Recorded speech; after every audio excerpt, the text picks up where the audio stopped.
여러분, 안녕하세요.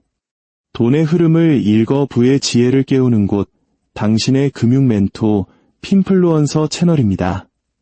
돈의 진짜 얼굴, 그 이면에 숨겨진 법칙을 꿰뚫어 보고 싶으시다면 지금 바로 구독 버튼을 눌러주세요. 여러분의 클릭 한 번이 잠자고 있던 금융 DNA를 깨우는 첫걸음이 될 겁니다. 자, 오늘 이야기 정말 흥미진진합니다. 조직범죄 하면 뭐가 떠오르시나요? 영화 속 어두운 골목, 음침한 거래, 뭐 그런 장면들이죠. 그런데 만약 그 조폭이 그림자 속에 숨어 있는 게 아니라 대기업 CEO, 정치인, 은행장과 한 테이블에 앉아 딥한 비즈니스 미팅을 하고 시장의 판도를 바꾸는 거래를 성사시킨다면 어떨까요? 이건 영화 대본이 아닙니다. 현대 일본 경제사의 상당 기간 동안 이것은 끔찍한 현실이었습니다. 바로 야쿠자의 이야기입니다. 우리가 대중문화에서 보는 야쿠자는 보통 화려한 문신을 하고 9번째 손가락이 없으며 담배 연기를 뿜어내는 도박꾼이나 깡패 이미지죠. 하지만 그 영화적인 이미지 뒤에는 훨씬 더 본질적이고 소름 돋는 진실이 숨어 있습니다. 야쿠자는 단순히 범죄자가 아니었습니다. 그들은 거대한 기업형 제국을 건설한 경제 주체였고 암시장 특유의 폭력성과 대기업 이사회의 경영 전략 사이의 경계를 완전히 허물어버린 존재였습니다. 이들의 이야기는 단순히 일본에 국한된 것이 아닙니다. 이건 범죄와 금융, 그리고 정치가 서로 너무 깊숙이 얽혀서 어디서부터가 범죄이고 어디까지가 비즈니스인지 구분할 수 없게 될 때 한 사회에 어떤 일이 벌어지는지에 대한 강력한 경고입니다. 야쿠자의 뿌리는 수세기 전 17세기에도 시대의 도박꾼 바쿠토와 노점상 테키야 집단으로 거슬러 올라갑니다.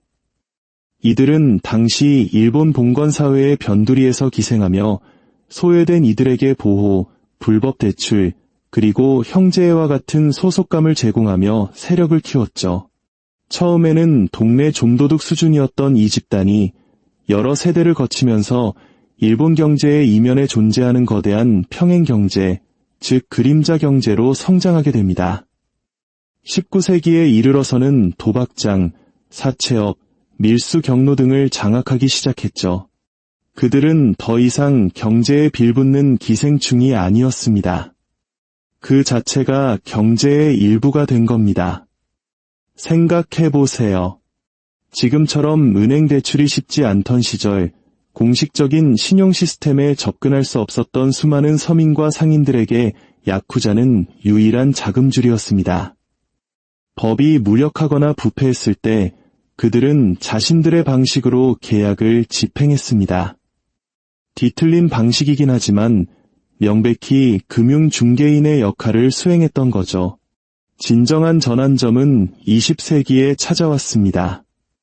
2차 세계대전에서 일본이 패망한 후 국가는 폐허가 되었습니다. 수백만 명의 절박한 사람들이 생존을 위해 발버둥치면서 암시장이 폭발적으로 성장했죠. 식량, 연료, 미군 부대에서 흘러나온 외제품들이 거대한 규모로 불법 거래되었습니다. 그럼 이 암시장을 누가 통제했을까요? 바로 야쿠자였습니다. 그들은 물자를 밀수하고 돈을 빌려주고 무너진 경제의 혼란을 조직화하면서 막대한 부를 쌓았습니다. 당시 많은 일본 시민들에게 야쿠자와 거래하는 것은 선택의 문제가 아니라 생존의 문제였습니다. 그들에게는 물건이 있었고 돈이 있었고 거래를 강제할 주먹이 있었습니다. 국가가 제 기능을 못할 때 야쿠자가 그 공백을 채운 겁니다. 일본 경제가 기적적으로 회복되면서 놀라운 일이 벌어집니다. 야쿠자는 사라지기는커녕 시대의 변화에 완벽하게 적응했습니다. 그들은 스스로를 합법적인 사업가로 포장하기 시작했죠. 야마구치구미, 스미요 시카이 같은 거대 조직들은 접수원을 둔 사무실을 차리고 조직원들에게는 멤버십 카드를 발급했으며 대기업을 모방한 위계 질서를 구축했습니다. 그들은 건설회사, 부동산 개발업체, 그리고 연예기획사에 투자했습니다. 그리고 기업들에게 아주 특별한 서비스를 제공했죠. 예를 들면 갚지 않는 빚을 받아주거나 골치 아픈 노조 파업을 깨뜨려주거나 개발 프로젝트에 필요한 땅을 확보해주는 식이었습니다. 빨리 결과를 보고 싶은 기업들에게 야쿠자는 변호사나 공무원보다 훨씬 효율적이었습니다. 깨끗하진 않았지만 돈이 되는 방식이었죠. 1960년대와 70년대에 이르러 야쿠자는 일본의 폭발적인 전후 경제 성장 속에 깊숙이 뿌리내렸습니다. 영화사부터 나이트클럽까지 연예 산업의 상당 부분을 장악했고 일본의 부동산 버블에 편승해 엄청난 투기 이익을 거뒀습니다. 심지어 그들은 오늘날 우리가 금융공학이라고 부르는 것과 섬뜩할 정도로 유사한 일을 벌였습니다. 예를 들어 야쿠자 조직이 특정 토지를 헐값에 사들인 뒤 온갖 협박과 폭력으로 기존 주민이나 경쟁자를 내쫓고 그 땅을 개발업자에게 부풀려진 가격에 되파는 식이었죠. 유령 회사를 통해 돈을 세탁하고 해외로 자본을 빼돌렸으며 합법적인 투자 회사에 버금가는 투자 네트워크를 구축했습니다. 그들은 더 이상 사회 변두리의 범죄자가 아니었습니다. 금융 시스템의 심장부에서 활동하는 핵심 플레이어였던 겁니다. 더 무서운 것은 이러한 범죄와 금융의 결합이 비밀리에 이루어진 게 아니라는 점입니다. 이건 일본 사회의 공공연한 비밀이었습니다. 정치인들은 정치 자금을 모으거나 경쟁자를 위협하기 위해 야쿠자와의 커넥션을 이용했습니다. 대기업들은 사업상의 장애물을 제거하기 위해 그들을 고용했죠. 심지어 거대 은행들조차 야쿠자 관련 프로젝트라는 것을 알면서도 직접 자금을 대출해주기도 했습니다. 왜 그랬을까요? 모두에게 이익이 되었기 때문입니다. 야쿠자는 경제위기 시기에는 유동성을 공급했고 노조가 저항할 때는 노동력을 통제했으며 공식적인 법률 시스템이 더딜 때는 속도를 제공했습니다. 사실상 그들은 공식 경제와 나란히 작동하는 그림자 금융 시스템 그 자체였던 셈입니다. 수익성이 커지자 규모도 걷잡을 수 없이 커졌습니다. 일본의 버블 경제가 절정에 달했던 1980년대, 야쿠자는 수백억 달러에 달하는 자산을 통제하는 것으로 추정되었습니다. 전국에 지부를 두고 자체 잡지까지 발간했죠. 심지어 경찰로부터 반쯤 공식적인 인정까지 받았는데 역설적이게도 경찰은 그들을 완전히 지하로 몰아넣는 것보다 차라리 등록된 조직으로 관리하고 감시하는 편이 낫다고 판단했기 때문입니다. 같은 시기 미국의 마피아들이 FBI에 쫓겨 감옥에 가던 것과는 대조적으로 일본의 야쿠자는 다른 나라에서는 상상도 할 수 없는 방식으로 공개적으로 힘을 과시하며 번성했습니다. 그들은 범죄자였지만 동시에 사업가이자 금융가 그리고 건물주였습니다. 그리고 그들은 현대 자본주의의 궁극적인 교훈을 깨달았습니다. 가장 수익성 높은 제국은 제품을 팔아서가 아니라 돈의 흐름 자체를 통제함으로써 만들어진다는 것을 말이죠. 1980년대 일본 경제가 광란의 질주를 시작했을 때 야쿠자는 현대사상 가장 거대한 투기 열풍의 한복판에 있었습니다. 도쿄의 부동산 가격은 터무니없는 수준으로 치솟았죠. 당시 황거가 있는 땅의 가치가 캘리포니아 전체 땅값보다 비싸다는 추산이 나올 정도였으니까요. 마치 지금 우리가 강남 아파트 한 채가 몇십억 하는 걸 보며 혀를 내두르는 것과 비슷하지만 그 스케일은 상상을 초월했습니다. 주식시장은 기업들의 무분별한 차입 투자로 끝없이 상승했고 은행들은 경제에 막대한 신용을 쏟아부었습니다. 모두가 영원한 파티가 끝나지 않을 것이라고 믿었죠. 야쿠자에게 이것은 천국과도 같았습니다.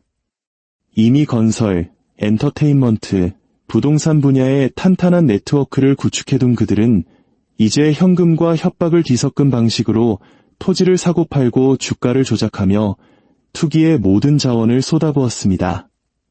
그들의 수법은 단순했지만 파괴적으로 효과적이었습니다. 한 야쿠자 조직이 특정 회사의 주식을 조용히 사들인 다음 경영진의 스캔들을 폭로하겠다고 협박하여 유리한 거래를 강요하는 시기였죠. 유령 회사를 내세워 땅을 사들인 뒤 폭력적인 수단으로 세입자들을 쫓아내 부동산의 가치를 인위적으로 끌어올리기도 했습니다. 특히 체면을 중시하는 일본 문화 속에서 그들은 소카이아라는 기업 갈취 기술을 완성했습니다. 소카이아는 주주총회에 참석할 수 있을 만큼의 최소한의 주식만 매입한 뒤 총회장에서 회사 임원들에 대한 당혹스러운 정보를 폭로하겠다고 위협하며 입막음용 돈을 뜯어내는 전문 협박꾼들을 말합니다. 일본의 대기업들에게 이 돈은 일상적인 사업 비용 중 하나로 여겨질 정도였습니다. 우리는 야쿠자가 공식 금융 시스템과 분리된 존재라고 생각하기 쉽지만 진실은 그들이 시스템과 깊숙이 얽혀 있었다는 겁니다. 대형 은행들은 종종 의심스러운 거래에 눈을 감았습니다. 때로는 수익성 높은 사업을 잃고 싶지 않아서, 때로는 야쿠자의 협박에 대항하는 것이 위험했기 때문이죠. 많은 경우 은행들은 야쿠자가 통제하는 유령 회사에 직접 대출을 해주며 그들의 투기성 프로젝트에 자금을 댔습니다. 화이트칼라 금융과 조직범죄 사이의 경계가 거의 구별할 수 없을 정도로 흐려진 겁니다. 돈이 굴러들어오는 한 누구도 불편한 질문을 던지고 싶어 하지 않았습니다. 그 수익은 천문학적이었습니다. 1980년대 중반 최대 야쿠자 조직인 야마구치구미는 수만 명의 조직원과 수십억 달러의 자산을 통제하는 것으로 알려졌습니다. 그들의 영향력은 일본을 넘어 하와이, 캘리포니아, 동남아시아로 뻗어나갔고 그곳에서 돈 세탁을 하고 해외 사업에 투자했습니다. 그들은 더 이상 일본만의 문제가 아니었습니다. 국경을 넘어 자본을 자유자재로 움직이는 국제적인 플레이어가 된 것입니다. 정치권도 예외는 아니었습니다. 일본의 집권 자민당은 수십 년간 막대한 자금 조달 네트워크를 바탕으로 장기 집권을 유지했는데 그 기계를 돌리는데 야쿠자의 돈이 윤활유 역할을 했다는 것은 공공연한 비밀이었습니다.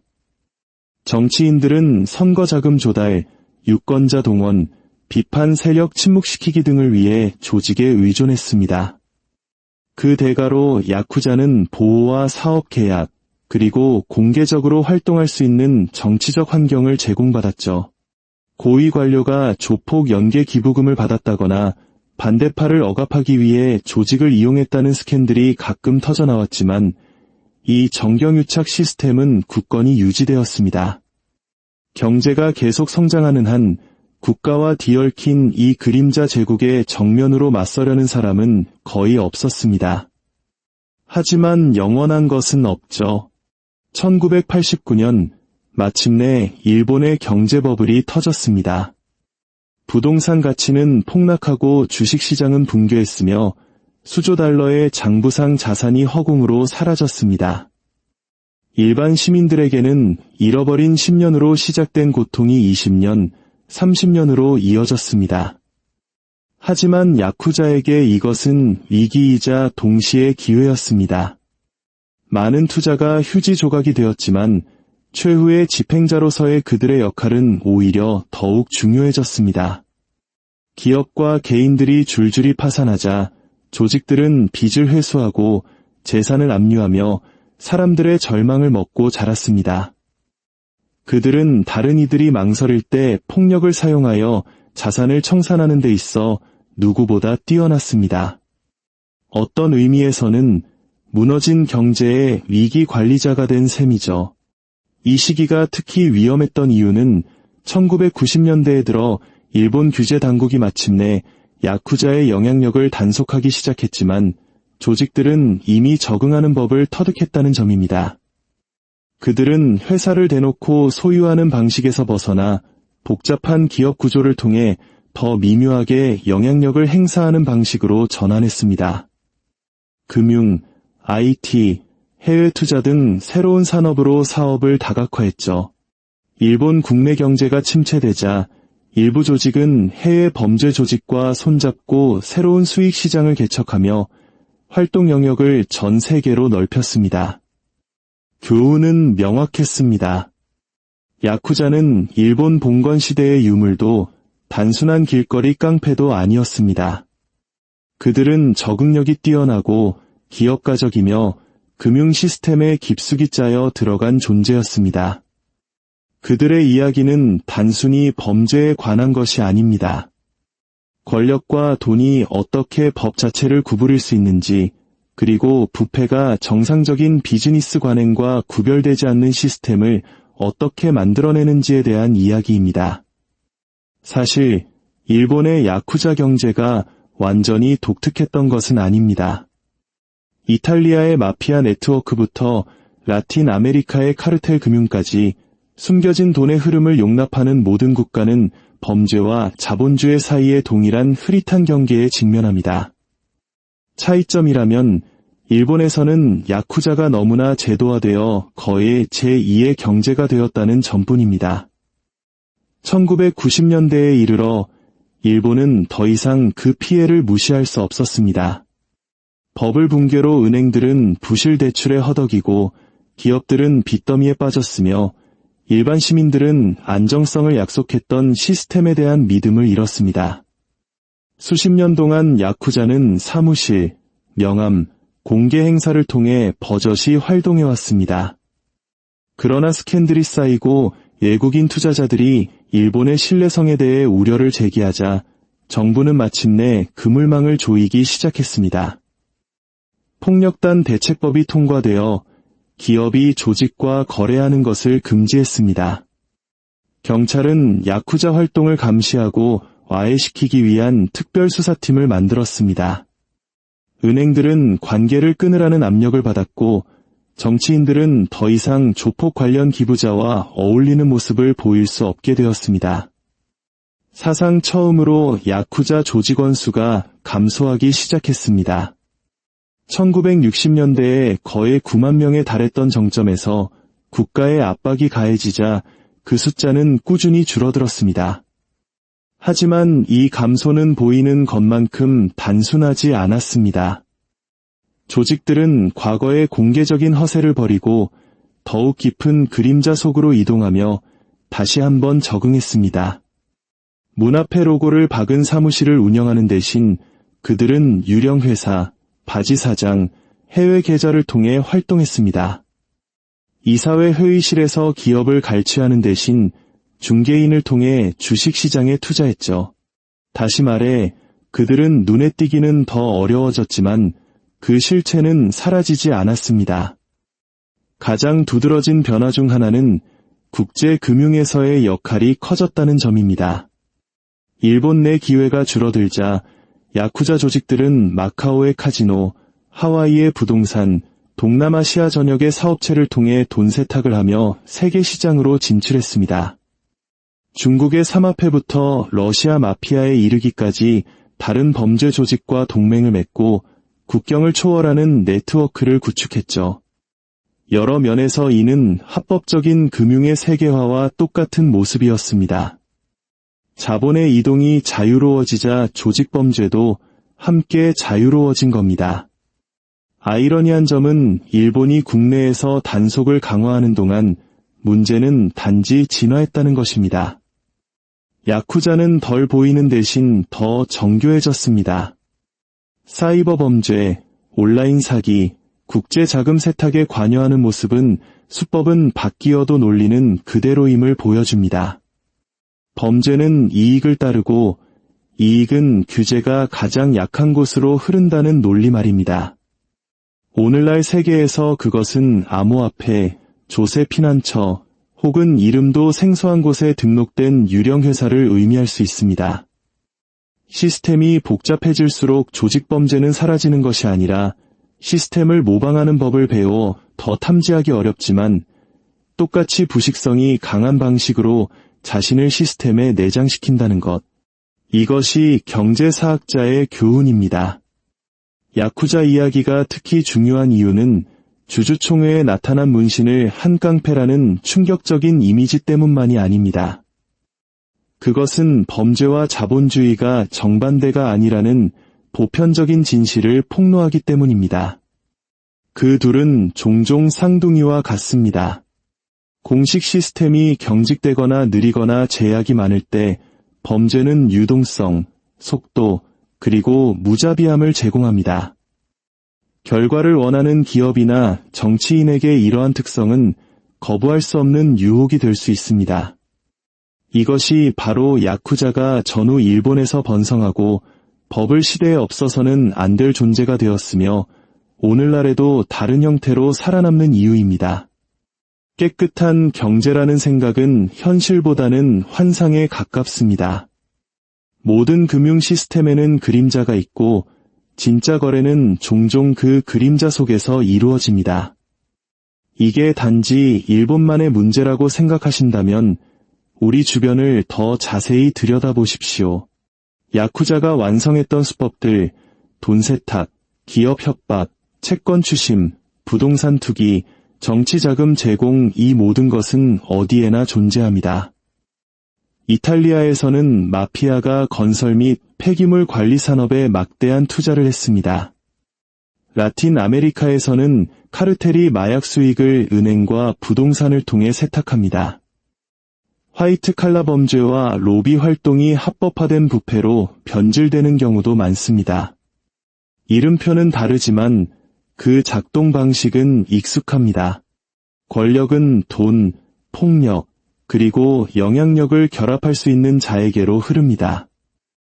야쿠자는 단지 그것을 유난히 눈에 띄는 방식으로 제도화했을 뿐입니다. 그렇다면 교훈은 무엇일까요? 금융 시스템은 결코 보이는 것처럼 순수하지 않다는 것입니다. 존경받는 기업이나 기관의 껍질을 한 겹 벗겨내면 종종 보이지 않는 곳에서 다른 규칙으로 작동하는 영향력의 네트워크를 발견하게 됩니다. 야쿠자는 일본의 가장 유명한 사례일지 모르지만 그 원칙은 전 세계적입니다. 돈과 권력이 집중될 때마다 범죄는 단순히 시스템을 좀먹는 데 그치지 않고 시스템의 일부가 되어버립니다. 오늘날 이 영상을 보는 여러분이 얻어야 할 교훈은 일본 깡패의 이국적인 모습에 감탄하는 것이 아닙니다. 우리 자신의 뒷마당에서, 즉 로비 회사, 그림자 금융 시스템, 세계 금융을 형성하는 역의 계좌 속에서 동일한 패턴을 인식하는 것입니다. 역사는 반복되지 않지만 운율은 같습니다. 길거리 도박꾼에서 기업형 건물주로 성장한 야쿠자의 이야기는 단지 일본의 이야기가 아닙니다. 그것은 범죄와 자본주의가 융합하고 사회가 그 융합을 사업 비용으로 받아들일 때 일어나는 일에 대한 이야기입니다. 그림자는 항상 그곳에 존재하며 결과를 만들고 돈의 방향을 틀고 게임의 규칙을 다시 씁니다. 유일한 질문은 당신이 그 그림자를 알아차리는지, 그리고 세계에서 가장 위험한 제국이 항상 총이나 군대로 만들어지는 것이 아니라 대차대조표와 계약서로 만들어진다는 사실을 이해하는지 여부입니다.